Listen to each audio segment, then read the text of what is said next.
Making of the constitution का पहला question क्या बनता है?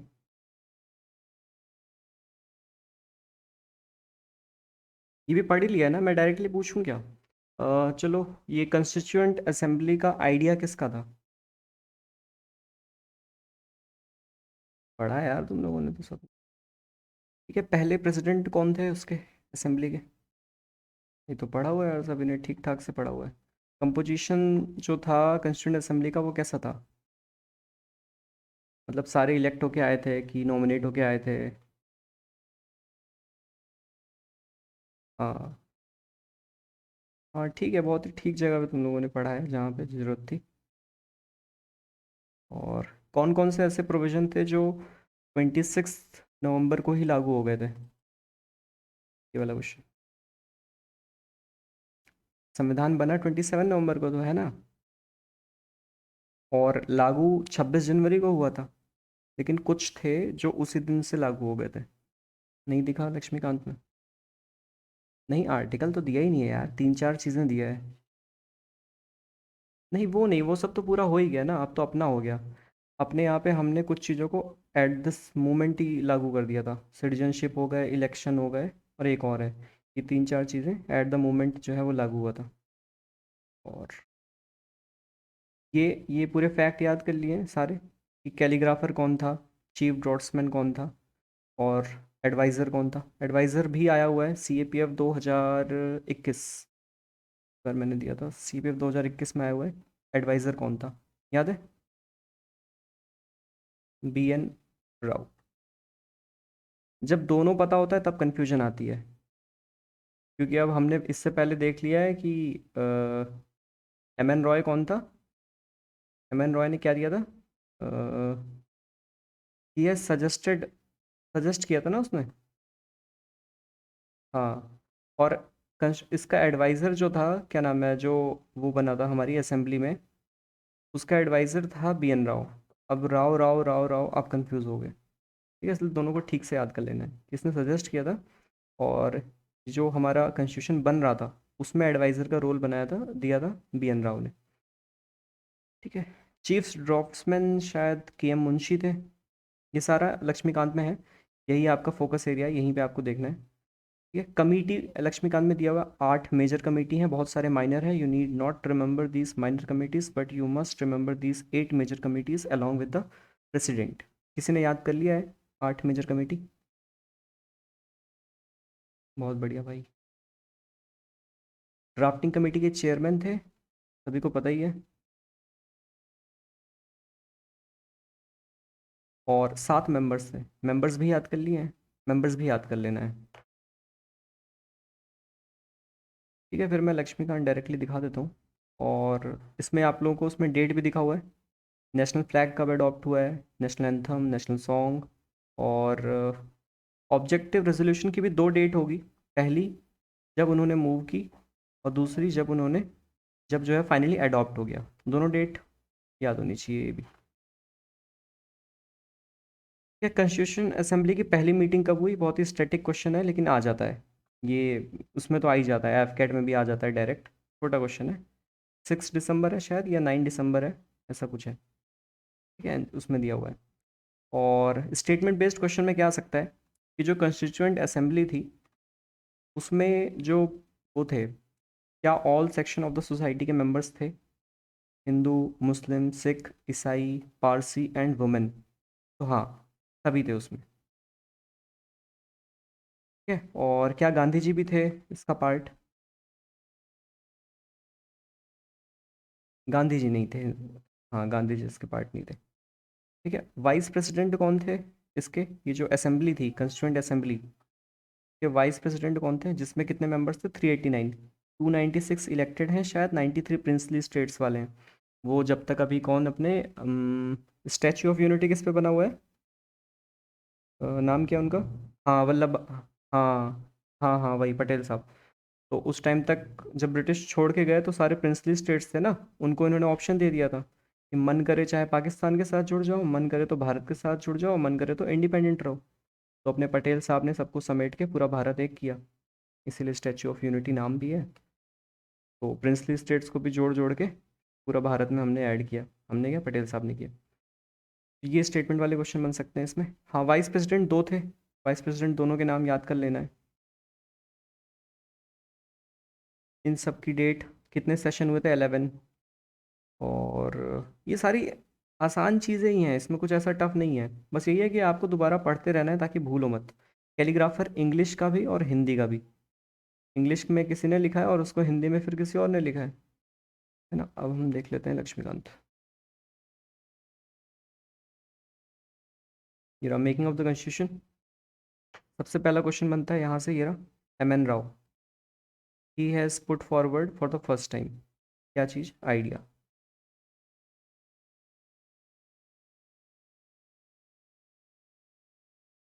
पूरी स्ट्रेंथ, ये जो कंपोजिशन है ये भी बहुत ही इंपॉर्टेंट पार्ट है, इसमें स्ट्रेंथ देखो सब कुछ दिया हुआ है कि 389 थे। इतने जो थे वो ब्रिटिश इंडिया थे, 93 जो है प्रिंसली स्टेट्स के थे। ठीक है, इसमें सब कुछ गिवन है इसमें। और यहाँ पे ये सारे दिया हुआ है कि ऑल रिप्रेजेंटेटिव्स थे comprised of all section of the Indian society. ठीक है, गांधी जी एक्सेप्शन थे, मतलब बहुत सारे लीडर्स थे लेकिन गांधी जी नहीं थे। Doctor Sachchidananda Sinha, the oldest member, was elected as a temporary president. और राजेंद्र प्रसाद जो है इनको फाइनली प्रेसिडेंट इलेक्ट किया गया। आई रिपीट, इलेक्ट किया गया, यूपीएससी में confuse you here. He was nominated as a president भी कह देते हैं कि he was nominated as a president by the, कोई बड़ा आदमी दे देंगे, पंडित नेहरू, तो ये सब गलत बात है, because he was elected as a president among the members were there. दो वाइस प्रेसिडेंट कौन कौन है, एच सी मुखर्जी और कृष्णामचरी। और इन लोगों का नाम इतनी बार पढ़ लोगे क्योंकि ये वहाँ पे भी आए हुए हैं, कंस्टिट्यूंट असेंबली के पार्ट थे। ठीक है, ये दो हमारे वो हो गए। ऑब्जेक्टिव रेजोल्यूशन बता ही दिया, नेहरू साहब ने किया है। इस तारीख को इन्होंने मूव किया, यानी स्टार्ट किया अपनी तरफ से, इन्होंने प्रपोजल दिया 13 दिसंबर 1946। ये फाइनली क्या क्या बात उन्होंने कही है उसमें लिखा हुआ है कि कैसा बनाएंगे, उन्होंने एक तरह से वो प्रपोजल दिया। और शायद इसमें एक बार पीवाईक्यू आया हुआ है कि ऑब्जेक्टिव रेजोल्यूशन में नेहरू साहब ने कौन सा वर्ड यूज़ नहीं किया, तो वो मिला एनसीईआरटी में मिला मुझे, लेकिन बाद में अब यहाँ पे दिख रहा है कि ये देखो, पहला वाला देखो, the constituent assembly declares it's firm and फलाना इंडिपेंडेंट सोवरन रिपब्लिक। ठीक है, इन्होंने जब अपना ऑब्जेक्टिव रेजोल्यूशन मूव किया तो डेमोक्रेटिक वर्ड का यूज़ नहीं किया था। ठीक है, कि इन्होंने कहा था कि ये रिटेंडेंसी हो जाएगी, वो होता है ना कंप्यूटर साइंस में, डेटा रिटेंडेंसी। बोला कि जो रिपब्लिक है, जो इंडिपेंडेंट है, तो ऑटोमेटिक डेमोक्रेटिक हो गया, कुछ ऐसा है। एनसीईआरटी में 2-3 पैरा में उसको समझाया हुआ है, हिस्ट्री एनसीईआरटी में था वो। यहाँ डेमोक्रेटिक वर्ड जो है ऑब्जेक्टिव रेजोल्यूशन में इट वाज नॉट मेंशन्ड। और एक बार फिर भी इसे वेरीफाई करना पड़ेगा। ये वाली जो है, ये वाली डेट कौन सी, नेशनल फ्लैग वाली, नेशनल एंथम, नेशनल सॉन्ग, ये चीज़ें याद रहनी चाहिए। और 11 सेशन हुए थे, टाइम कितना लगा था, 2 साल 11 महीने 18 दिन। ये तो ठीक है, इतना इंपॉर्टेंट नहीं है, पर पता रहे तो बढ़िया है। कमिटी सीरी 8, 8 के 8 याद कर लो यार, यूनियन पावर कमेटी। पावर से ऐसा लग नहीं रहा, पावर पावर किसके पास थी उस टाइम, नेहरू साहब के पास, तो यही याद कर लो। फिर कॉन्स्टिट्यूशन का भी काम लगभग यही देख रहे थे, ऐसा कुछ याद कर लो। प्रोविंशियल, प्रोविंशियल से ऐसे जुगाड़ लगा लो कि प्रोविंशियल से फीलिंग आनी चाहिए कि प्रिंसली स्टेट्स, और जितने प्रिंसली स्टेट्स थे उन सबको मार मार के एक कर दिया था किसने, पटेल साहब ने। ड्राफ्टिंग कमेटी की तो सभी को पता है, अम्बेडकर साहब, and he is also known as father of the Indian constitution. Advisory committee on fundamental rights, minority, और ये सारी, ये भी पटेल थे, क्योंकि पटेल साहब यार एडवाइस एडवाइस बढ़िया देते थे ना, तो एडवाइजरी कमेटी दे दिया इनको। ठीक।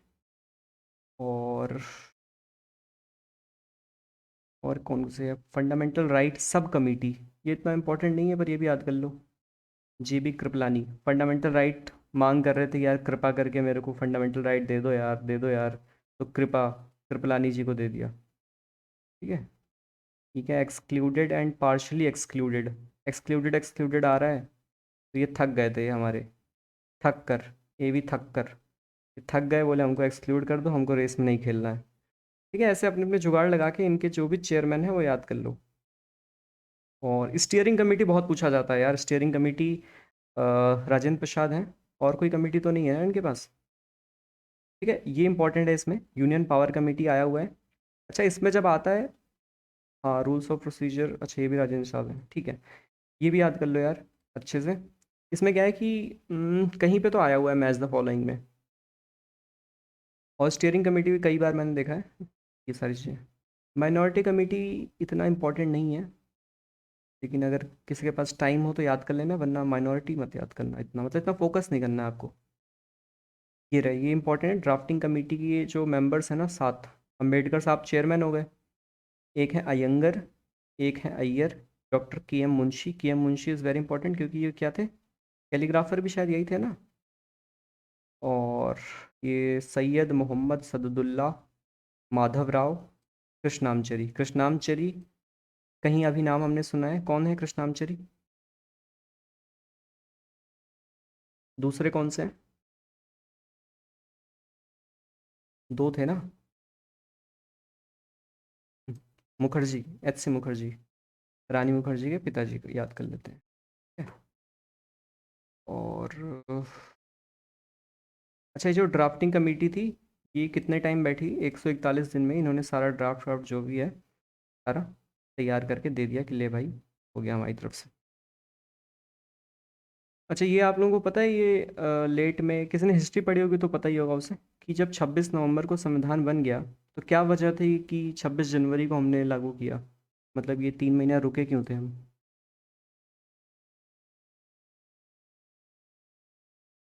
हाँ, हाँ लाहौर सेशन ना।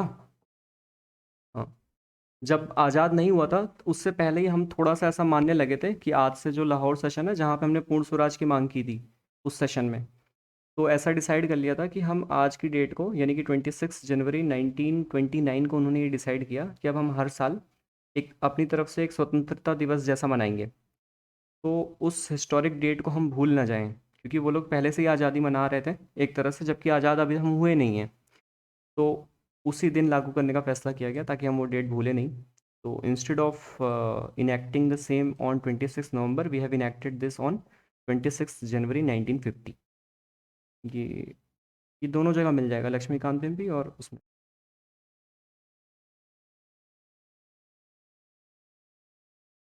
ये बेकार है, ये भी पूरा पढ़ने की जरूरत नहीं है। क्या क्रिटिसिज्म है कॉन्स्टिट्यूशन असेंबली की, उसको पढ़ के क्या करोगे? एक बार लाइट रीडिंग ले लेना है, लेकिन इसमें याद नहीं करने लगना है चीज़ें सारी। हाँ, ये वाला पेज बहुत इंपॉर्टेंट है, फैक्ट वाला। पी एन राव जो हैं वो एडवाइज़र हैं, और मुखर्जी साहब हैं चीफ ड्राफ्ट्समैन। के एम मुंशी भी कुछ रहे होंगे इन्हीं में से, अच्छा वो वाइस चेयरमैन थे। और कैलीग्राफर यार दो थे, ये रहा, Prem Behari Raizada was the calligrapher. ये तो नाम से ही लग रहा है, कैलीग्राफर मतलब लिखते हैं जिनकी राइटिंग अच्छी होती है। रायज़ादा था, की राइटिंग अच्छी थी। और एक हिंदी के कैलीग्राफर थे, ये रहा, हिंदी के कौन है, वसंत। इनके नाम में ही वसंत है, ठीक है, तो ये हिंदी के हो गए। और डेकोरेट किया था इन्होंने, डेकोरेट वाला तो मैं नहीं मानता हूँ इतना इंपॉर्टेंट, लेकिन ये जो 4-5 पॉइंट है, who was the calligrapher, who was the chief draftsman, who was the advisor, ये सारी चीज़ें आपको पता होना चाहिए। तो उस टाइम जो हमने 26 नवंबर को वो किया, तो उस टाइम हमारे पास कितने वो थे आर्टिकल, और ये है ना, यहाँ पे 395 आर्टिकल्स, 8 शेड्यूल और प्रेम्बल। अभी कितने शेड्यूल हैं? 12 शेड्यूल है। किसने याद कर लिया है 12 शेड्यूल?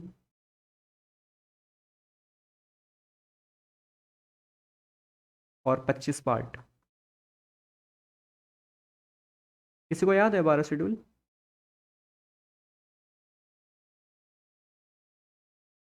ये वाली ट्रिक पता होगी।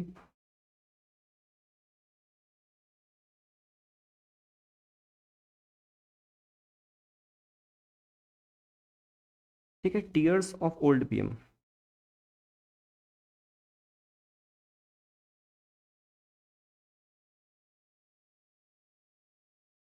ठीक है, टी स्टैंड्स फॉर टेरिटरी, सारी टेरिटरी में आ जाती हैं। ई मतलब एम्यूलमेंट्स, इसमें पैसे वैसे का, पैसे का क्या बोलते हैं, सैलरी कह देते हैं। ए फॉर अफर्मेशन, यानी कि ओथ, किसको कौन ओथ दिलाएगा? आर इस राज्यसभा, टीयर्स, एस क्या है? Scheduled area. ओ इस अदर शेड्यूल्ड एरियाज, 80 mm को छोड़ के। 80 mm क्या है? असम, त्रिपुरा, मेघालय, मिजोरम। ठीक है, इसमें आते हैं सारे, और इस सिक्स्थ वाले में आते हैं केवल ये चार। कौन कौन? इनको छोड़ के नहीं, यही चार आते हैं। एक बार देखना पड़ेगा कि किस में आते हैं। मेरे ख्याल से एस में आते हैं शेड्यूल्ड एरिया सारे जितने भी हैं पूरे भारत में, सारे शेड्यूल्ड एरिया। और ओ इसमें आते हैं बाकी चार, स्पेशल है ये थोड़े से, Assam, Tripura, Meghalaya, Mizoram. F is federal list. Federal list पता है ना, यूनियन वाली लिस्ट, इसमें केवल यूनियन इस पे कानून बनाएगी। स्टेट लिस्ट, कुछ ऐसे सब्जेक्ट्स जिन पे सिर्फ स्टेट ही कानून बना सकता है, उसको स्टेट लिस्ट में डाला गया। और एक है कॉन्करेंट। कॉन्करेंट यानी कि दोनों बना सकते हैं। ठीक है, तो अगर मान लो ये भी बनाना चाहता है, स्टेट भी और यूनियन भी, तो किसकी बात मानी जाएगी? जाहिर सी बात है, यूनियन की बात मानी जाएगी। और ठीक है, ओ हो गया ऑफिशियल लैंग्वेज। ऑफिशियल यार लिख नहीं पा रहा हूँ, एक मिनट। ऑफिशियल लैंग्वेज कितनी है अभी? 22 है क्या शायद, किसी को याद है? डी इस एल, एल बचा ना पहले, एल हो गया लैंड रिफॉर्म्स। डी हो गया डिफेक्शन। डिफेक्शन मतलब पता है ना? 1885 शायद, 1985। जैसे कि ये असेंबली है, यहाँ तुम बीजेपी से गए, तुम समाजवादी पार्टी से गए, तो जाने के बाद तुम जो है अपना दल बदल नहीं सकते। हिंदी में इसे कहते हैं दल बदल। कि तुम मान लो बीजेपी की तरफ से चुन के गए, अब तुम अंदर जब सेलेक्ट हो गए, अब तुम बोल रहे हो नहीं नहीं हम कांग्रेस में ज्वाइन कर रहे हैं, तो जो हमारा स्पीकर होता है वो तुम्हें क्या कर सकता है? एंटी डिफेक्शन लॉ के तहत तुम्हें वो कर सकता है, हटा सकता है, डिस्क्वालीफाई कर सकता है। 1985। हाँ, टेंथ। 1 2 3 4 5 6 7 8 9 10, ठीक है, tenth is the anti defection. T is panchayati and M is municipality. ये है पंचायत, एम है म्यूनसिपाल्टी। ठीक है, इस 12 को याद कर लो यार, जिसने याद कर लिया उसके मतलब आता ही रहता है, ये तो हमेशा आता है। ठीक है, tears of old PM. T is territory, E is emoluments, emoluments बोले तो salary, A is affirmation, R is Rajya Sabha. इसमें सबसे ज़्यादा पूछते कौन से हैं मैं आपको बताता हूँ। चौथा पूछते हैं, चौथा इस राज्यसभा। पांचवा, छठवा, छठवा पूछते हैं, छठवा है असम, त्रिपुरा, मेघालय, मिजोरम, एक शेड्यूल्ड एरिया है। आठवां पूछते हैं, आठवां इस ऑफिशियल लैंग्वेजेस। ऑफिशियल लैंग्वेजेस 22 हैं। ठीक है, D is defection, that is 1985। और 12 पूछ लेते हैं कई बार। डिफेक्शन 10 है, 12 है म्यूनसिपैलिटी। ये सारी चीज़ें हैं। तो ये 12 शेड्यूल है, इसको आप याद कर लीजिए। और पार्ट भी 25 है, पार्ट की भी ट्रिक है, पार्ट की ट्रिक बाद में बता दूंगा, अभी पहले इतना आपको याद हो जाए एक बार, धीरे धीरे बता दूंगा। असम, त्रिपुरा, मेघालय, मिजोरम। एक मिनट, फिफ्थ और सिक्स में मैं कंफ्यूज तो देख लेता हूँ।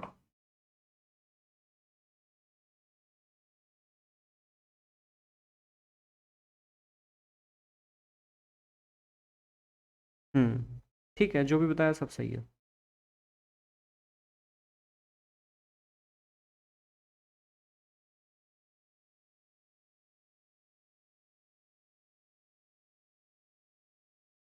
ठीक है, सेलिएंट फीचर्स तो ठीक है, मैं आपको ये दिखाता हूँ। पेज नंबर 91 है।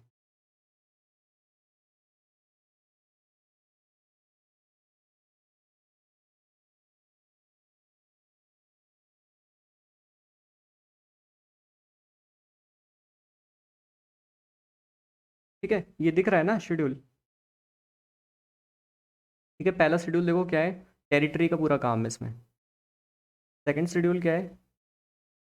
एम्यूलमेंट्स। ठीक है, पैसे वैसे कैसे लेना है, प्रेसिडेंट को कितना मिलेगा, इसको कितना मिलेगा। ठीक है, हफ्ते हफ्ते की बात कह दी है इसमें। थर्ड है अफर्मेशन या फिर ओथ उसको कहते हैं, किसको कौन ओथ दिलाएगा, ये सारी चीज़ें। फोर्थ इस Rajya Sabha, very popular question, Rajya Sabha fourth schedule. Fifth schedule है शेड्यूल्ड एरिया, TEARS। ठीक है, अब आएगा ऑफ, OF। सिक्स्थ है ATMM, असम, त्रिपुरा, मेघालय, मिजोरम। और सेवेंथ क्या बताया था? Of, F। F is F से क्या होता है? Federal list. तीन ही लिस्ट बताई। पहला कौन सा? यूनियन। दूसरा स्टेट। तीसरा कनकरेंट। कनकरेंट लिस्ट क्या होती है?